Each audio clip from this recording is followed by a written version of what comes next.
Cooper gets, but he just goes out there and competes real hard, and he's going against his freshman Dylan Urbach. And I think Jay Robinson has just made the decision that it could have been Dolezal, the senior, but the freshman jumps in on a low shot right away. You see that Patrick Rhoads locked pretty hard in the crotch right there. Going to go ahead and try to create a pass-through situation and create a little elevation with his head. The referee's going to call stalemate. So a good start for Urbach, but no points. We've seen that. You know, Gophers getting off to a good start, but, you know, here's the spin-around situation for Rhoads. And going back to that last match at 57 between, you know, you got Kingsley and Edwin Cooper. Kingsley in on the shot quite a bit, but was not able to finish, and it looked like he was 95% there, and then just couldn't get it done, and then just gave up a spin around, and then the only shot in overtime was all Cooper. So Gophers having a hard time getting to their offense right now.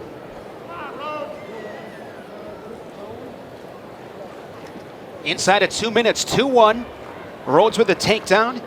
The two-time state champion from Kansas City, Missouri, Staley High School, a civil engineering major here at the University of Iowa. Urbach, 5-10 record. He was 13-10 last season in open tournaments, wrestling down at 157.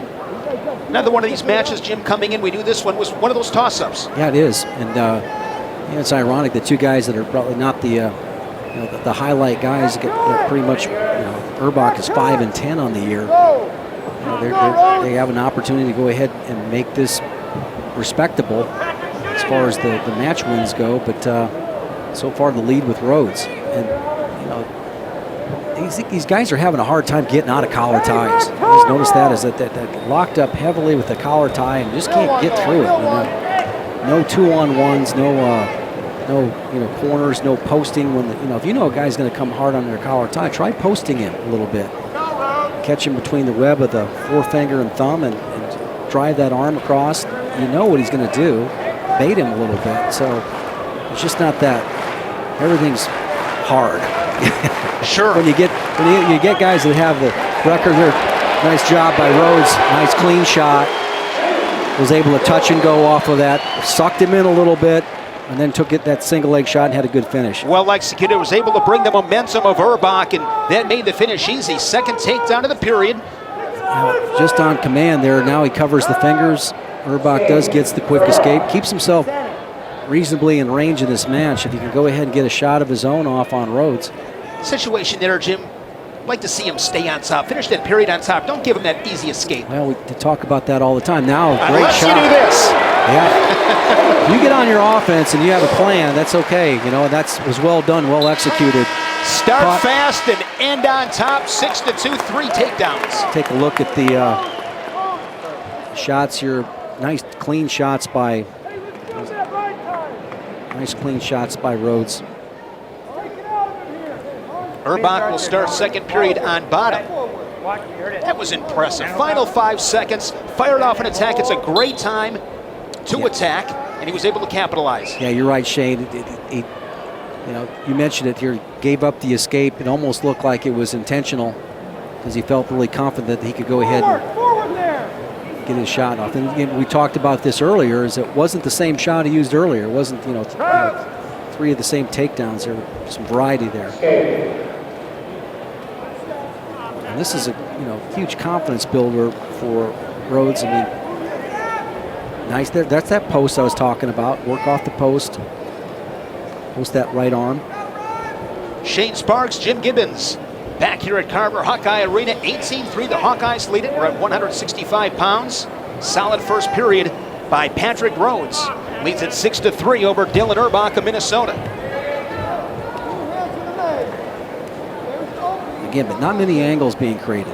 Not many angles being created by either one of these guys. And you kind of just wonder if is the 3 takedowns, are you in, you know, the mode where you just want to keep it close for the team and not give up any bonus points. But I think with Patrick Rhoads, 165, he's gotten the bulk of the work. But I mean, you got to prove yourself every time, and what an opportunity to really take that spot. That's what Tom Brands wants to see. And he's losing the crowd right now. Exactly. You take that, you know, hey, I've got the 3 takedowns, but now coming back in.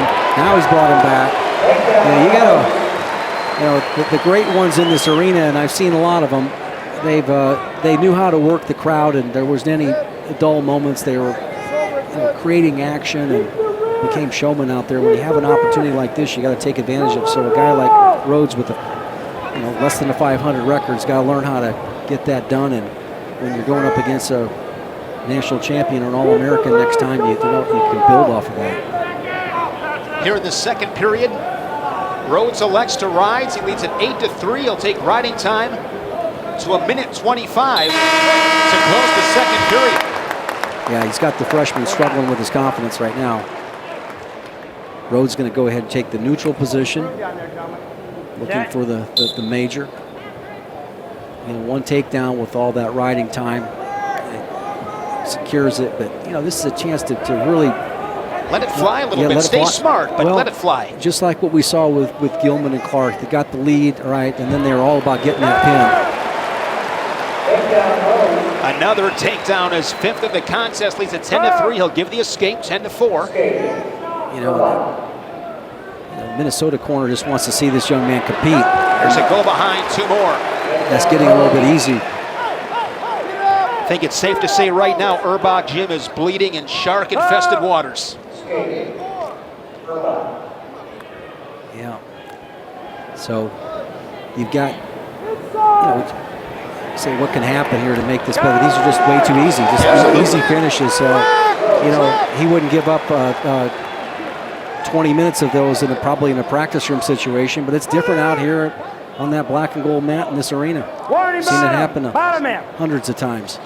He'll cut Urbach once again to make it 14-6, and I like what Rhoads is doing here. You run through that finish line, another snap down and go behind, quick release. He's getting the crowd, he's working the crowd. You got to become a crowd favorite. The guy's got him on his back.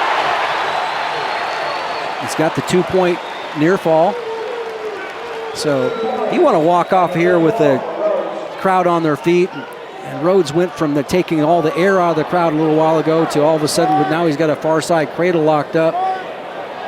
Got the cradle lock. Can he rock him to his back? And Urbach's just got to compete in here. You just can't get taken over with that. 15 seconds. Riding time is locked up. Essentially a 21-7 score. That's a solid performance there for Patrick Rhoads to get him back to 500 at 8-8. And this is senior campaign in that black Hawkeye singlet. Well, like I said, got the crowd to their feet. He deserved that. Put the offense on, and it's a period of time in that match where he's kind of lost him a little bit, but he brought him back.